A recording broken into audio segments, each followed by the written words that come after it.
IMF 3년 만에 극복, 반도체 세계 1위, 배달 하루도 안 걸립니다. 이게 정말 가능하다고요? 네, 한국이라면 가능합니다. 이 믿기지 않는 말을 한 사람은 바로 저였습니다. 제 입에서 그런 말이 나올 줄은 정말 상상도 못했습니다. 안녕하세요. 저는 하버드대학교 사회학과 교수 마이클 앤더슨입니다. 30년 넘게 한국의 사회구조, 집단주의 문화, 경제성장과 교육열 등을 연구해왔고 지금까지 한국 관련 논문만 200편 이상 발표했습니다. 하지만 그토록 많은 논문과 수치를 쌓아 올리고도 저는 한국을 진짜로 이해하지 못했던 것 같습니다. 아니, 어쩌면 이해하고 싶지 않았던 건지도 모릅니다. 저는 한국 사회를 늘 비판적인 시선으로 바라보았습니다. 빨리빨리 문화는 조급증의 결정체였고 집단주의는 개인의 자율성을 억압하는 구조라고 생각했어요. 감정적 의사결정과 사회적 압력에 의해 돌아가는 그곳은 저에게 비이성적인 사회처럼 보였습니다. 물론 한국이 세계에서 유례없이 빠르게 성장한 나라라는 사실은 인정했습니다. 하지만 그 속에는 분명 어딘가 불합리하고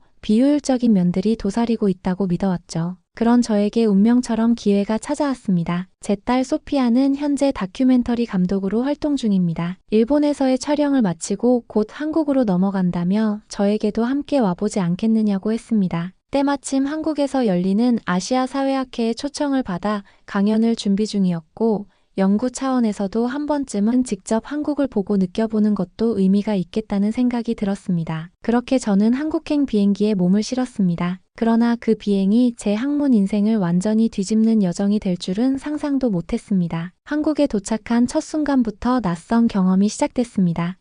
인천국제공항의 입국 심사. 다른 나라들과는 비교조차 안 되는 속도였습니다. 길게 늘어선 줄도 없고 직원들은 자동화된 시스템과 함께 유기적으로 움직이며 사람들을 빠르게 통과시켰습니다. 너무 빨라서 오히려 불안감이 들 정도였습니다. 혹시 뭔가 놓친 건 아닌가 싶어 여권을 다시 확인해보고 짐도 몇 번이나 들여다봤습니다. 저는 수없이 많은 나라의 공항을 다녀봤지만 인천공항에서 느낀 그 속도감은 전혀 다른 차원의 것이었습니다. 도시에 도착하기도 전에 한국이란 나라의 첫 인상을 속도로 박제당한 셈이었죠. 도심으로 들어가는 공항철도 또한 놀라움의 연속이었습니다. 열차는 정확한 시간에 도착했고 배차 간격도 짧았습니다. 역 안내 시스템은 깔끔하고 직관적이었으며 주변 사람들은 모두 바쁜 듯 빠른 걸음으로 움직이고 있었습니다. 왜 이 나라 사람들은 이렇게 다들 서두르는 걸까?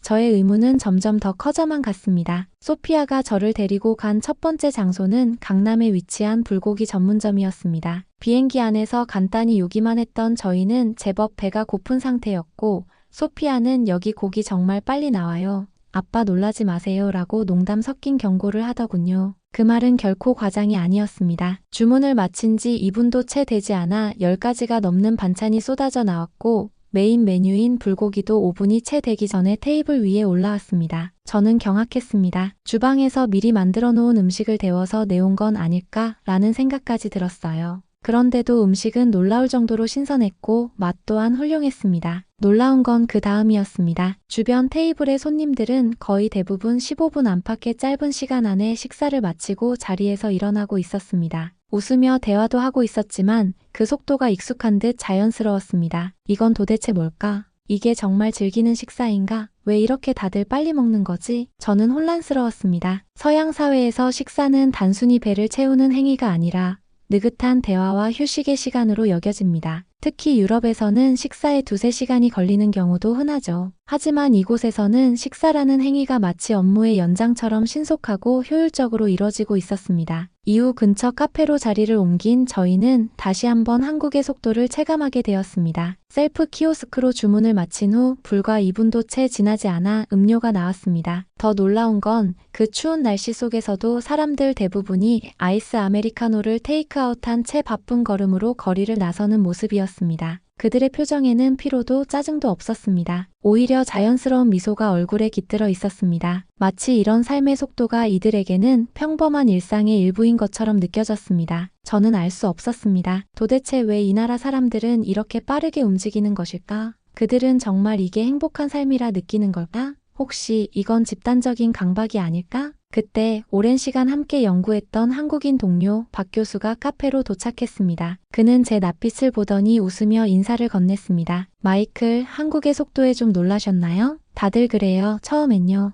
그 순간부터 제가 30년 동안 몰랐던 진짜 한국의 이야기가 시작되기 시작했습니다. 박 교수는 제 놀란 표정을 보고는 조용히 웃으며 말했습니다. 마이클, 한국의 빨리빨리는 단순한 조급증이 아닙니다. 이건 생존의 방식이에요. 저는 처음에는 이해할 수 없었습니다. 빠름이 어떻게 생존과 연결될 수 있죠? 하지만 박 교수는 제게 하나씩 이야기를 들려주었습니다. 1953년 한국 전쟁 직후 우리나라의 1인당 국민 총소득은 67달러였어요. 세계에서 가장 가난한 나라 중 하나였습니다. 그 상황에서 살아남기 위해 우리는 누구보다 빠르게 움직여야 했죠. 더 늦으면 굶어 죽는 상황이었으니까요. 그 말에 저는 숨이 턱 막히는 기분이었습니다. 저의 논문 속 한국은 언제나 비효율적이고 감정적인 집단주의의 나라였습니다. 그런데 박 교수의 설명은 그 모든 비효율이 사실은 효율을 극대화하기 위한 생존 전략이라는 이야기로 들렸습니다. IMF 외환위기 기억하세요? 미국 언론에서도 많이 보도됐잖아요.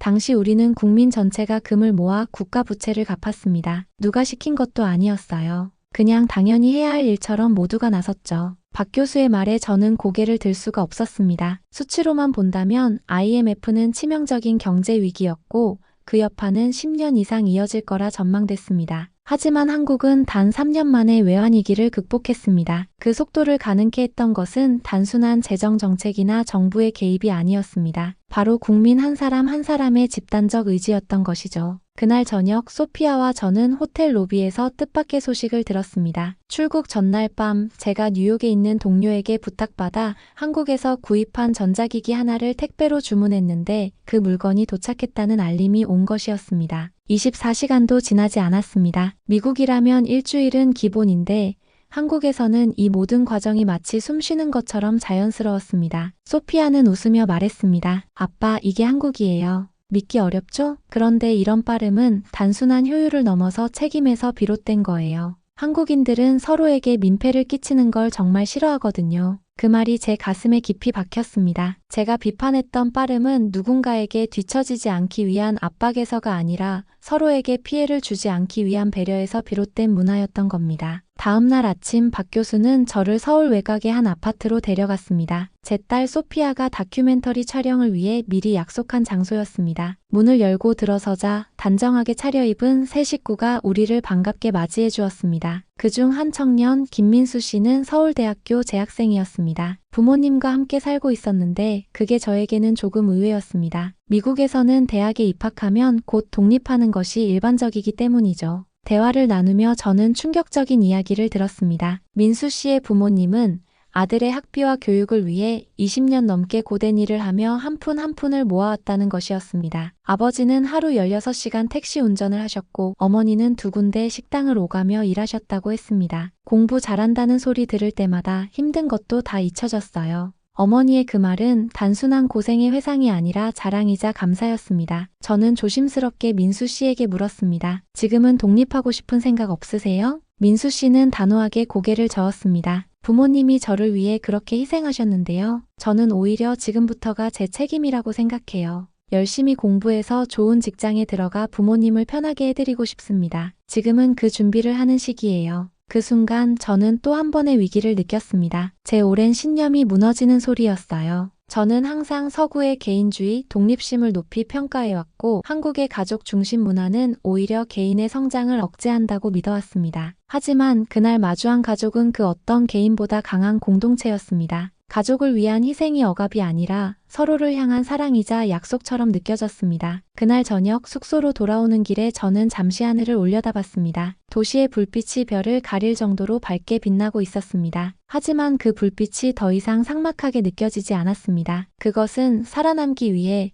더 나은 미래를 위해 오늘도 스스로를 밀어붙이고 있는 수많은 사람들의 눈빛이 모여 만든 빛이었습니다. 서울에서의 일정도 어느덧 중반에 접어들었습니다. 어느 날 소피아는 저를 전쟁기념관으로 데려가고 싶다고 했습니다. 피곤하다는 핑계를 대려던 찰나 소피아는 진지한 표정으로 말했습니다. 아빠, 여기서 꼭 들려야 할 이야기가 있어요. 한국을 진짜 이해하려면 이곳을 봐야 해요. 그렇게 도착한 전쟁기념관. 입구에 들어서자 일본인 관광객들이 큰 소리로 대화를 나누고 있었습니다. 그중 한 남성이 영어로 말했습니다. 한국의 역사관은 너무 일방적이야. 우리 일본도 피해자였다고. 그 말을 듣자 제 옆에 서 있던 한국인 노신사의 표정이 굳어졌습니다. 할아버지는 의수를 한 왼손을 살짝 들며 조용히 그러나 분명하게 말했습니다. 내 아버지는 독립운동가였소. 고문 끝에 목숨을 잃으셨습니다. 그걸 피해자라고 할 수 있습니까? 순간 전시장 안은 정적에 휩싸였습니다. 저는 숨을 쉴 수 없을 만큼 긴장되었고 소피아는 제 손을 꼭 잡았습니다. 다행히 박 교수가 침착하게 나서서 상황을 진정시켰고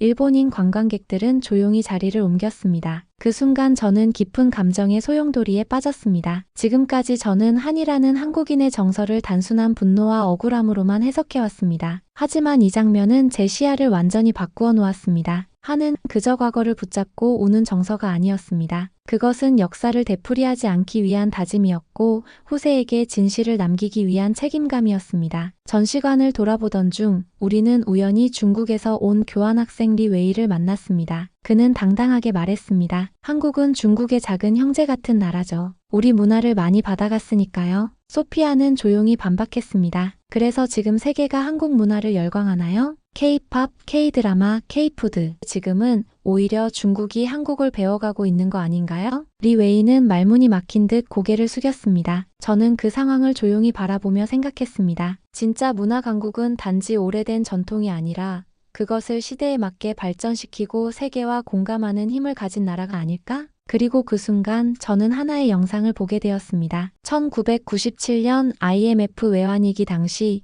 전 국민이 참여한 금 모으기 운동의 기록 영상이었습니다. 할머니들이 결혼 반지를 내놓고 어린아이들이 돌반지를 기부하며 국가의 부채를 함께 갚아 나가는 모습이었죠. 그 장면을 보는 순간 저의 가슴 한켠이 무너져 내렸습니다. 수치로만 보았던 IMF는 이제 생생한 기억이 되었고 책 속에 있던 위기 극복의 상징은 눈물과 땀이 깃든 역사로 제 앞에 나타났습니다. 그때 리 웨이가 말했습니다. 그래도 결국 외국의 도움을 받아서 겨우 넘긴 거잖아요. 박 교수가 차분하게 대답했습니다. 맞아요. 도움은 받았죠. 하지만 중요한 건 그 다음입니다. 다른 나라가 10년 이상 걸릴 회복을 우리는 3년 만에 끝냈습니다. 지금은 오히려 우리가 IMF의 돈을 빌려주는 나라가 됐어요. 그 말을 들은 저는 정말 큰 충격을 받았습니다. 저는 지금까지 한국을 수많은 수치로 분석해왔지만 그 수치 뒤에 숨은 사람들을 보지 못했음을 깨달았습니다. 그날 밤 숙소로 돌아오는 길, 저는 서울의 거리 곳곳에서 환하게 켜진 불빛들을 바라보았습니다. 그건 단지 도시의 야경이 아니었습니다. 전쟁의 폐허 속에서 IMF의 절망 속에서 가족을 위해 모든 것을 바쳐온 사람들의 등불이었습니다. 그리고 그 불빛은 한국이라는 나라가 다시 일어설 수 있었던 이유였습니다. 그제서야 저는 이해했습니다. 한국인의 정은 때로는 뜨겁고 때로는 조용하지만 결코 꺼지지 않는 힘이라는 것을요. 그날 이후 저는 완전히 달라졌습니다. 서울에서의 마지막 밤 저는 박 교수에게 조용히 부탁했습니다. 혹시 이 근처 대학가를 함께 둘러볼 수 있을까요? 밤 11시가 넘은 시간이었지만 이상하게도 아직 이 도시가 끝나지 않은 것 같은 기분이 들었기 때문이었습니다. 박 교수는 흔쾌히 고개를 끄덕였고 우리는 가까운 대학 캠퍼스로 향했습니다. 그곳에서 저는 또 한 번 믿을 수 없는 장면과 마주하게 되었습니다. 대학 건물마다 불이 환하게 켜져 있었고 거리 곳곳에는 24시간 운영되는 스터디 카페가 줄지어 있었습니다. 도서관 창문 너머로 보이는 학생들은 피곤한 기색 속에서도 집중한 눈빛을 잃지 않고 있었습니다. 누군가는 프로그래밍 과제에 몰두하고 있었고 누군가는 조용한 연구실에서 실험을 이어가고 있었습니다. 그 모습을 바라보며 저는 문득 이렇게 중얼거렸습니다. 이 아이들이 바로 내 논문 속 통계 수치의 주인공이었구나. 어쩌면 지금도 어떤 학생은 부모님의 수고를 헛되이 하지 않기 위해 이 밤을 참고 있을 겁니다. 또 어떤 이는 자신이 속한 회사, 팀, 그리고 나라의 미래를 위해 오늘을 투자하고 있겠죠. 그들의 눈빛에서 저는 제가 전쟁기념관에서 만났던 의수 할아버지의 눈빛을 보았습니다. 그분의 아버지가 목숨을 바쳤던 독립운동, IMF 때 금반지를 기부했던 할머니, 그리고 두 군데 식당을 오가며 일했던 민수 씨의 어머니, 그 모든 세대의 마음이 지금 이 순간에도 한국의 밤속에서 이어지고 있었던 것입니다. 소피아가 조용히 제게 말했습니다. 아빠, 이제 아시겠죠? 한국인의 특별한 DNA는 단순한 노력이나 경쟁심이 아니에요. 포기하지 않는 마음, 그리고 다음 세대를 위한 연대와 사랑이에요. 저는 고개를 천천히 끄덕였습니다. 그동안 제가 연구한 한국은 껍데기였습니다. 수치와 그래프, 보고서와 논문으로는 결코 담을 수 없었던 그들의 본질은 지금 이 순간에도 불빛을 꺼트리지 않는 사람들의 마음이었습니다. 그날 밤 저는 소피아와 함께 늦은 저녁을 먹으며 마음속 결심을 털어놨습니다. 소피아, 하버드로 돌아가면 나는 새로운 논문을 쓸 거야. 제목은 이렇게 할 거야. 한국인의 생존 본능은 사랑에서 비롯되었다라고. 소피아는 미소를 지으며 말했습니다. 드디어 아빠가 한국을 이해하셨네요. 늦게라도 깨달아줘서 다행이에요. 저는 한국에서의 마지막 밤, 눈을 감기 전에 이렇게 기도했습니다. 이 나라의 미래는 밝을 것입니다. 왜냐하면 이 나라 사람들은 결코 포기하지 않기 때문입니다. 그리고 지금 저는 여러분께 이 사연을 전합니다. 한국의 놀라운 성장 뒤에는 결코 우연이 없었습니다. 그건 수많은 사람들의 땀과 눈물, 그리고 포기하지 않는 DNA가 만든 기적이었습니다. 1953년 1인당 국민 총소득 67달러. 그 최빈국이 지금은 세계 12위 경제대국이 되었습니다. 그 한가운데는 언제나 사람이 있었고 그 사람들은 늘 서로를 위한 마음으로 움직였습니다. 저는 그걸 한국에서 보았습니다. 이제 그것을 전 세계에 알리고 싶습니다. 여러분, 오늘 제 이야기가 마음에 닿으셨나요? 통계와 뉴스로는 절대 알 수 없는 한국의 진짜 이야기. 그 중심엔 여러분 한국인들이 있습니다. 이 감동을 더 많은 사람과 나누고 싶으시다면 구독과 좋아요, 그리고 알림 설정 부탁드립니다. 그리고 여러분만의 감동적인 한국 이야기도 제보해주세요. 불가능을 가능으로 바꾸는 한국인의 DNA. 다음 이야기에서 또 전해드릴게요. 감사합니다.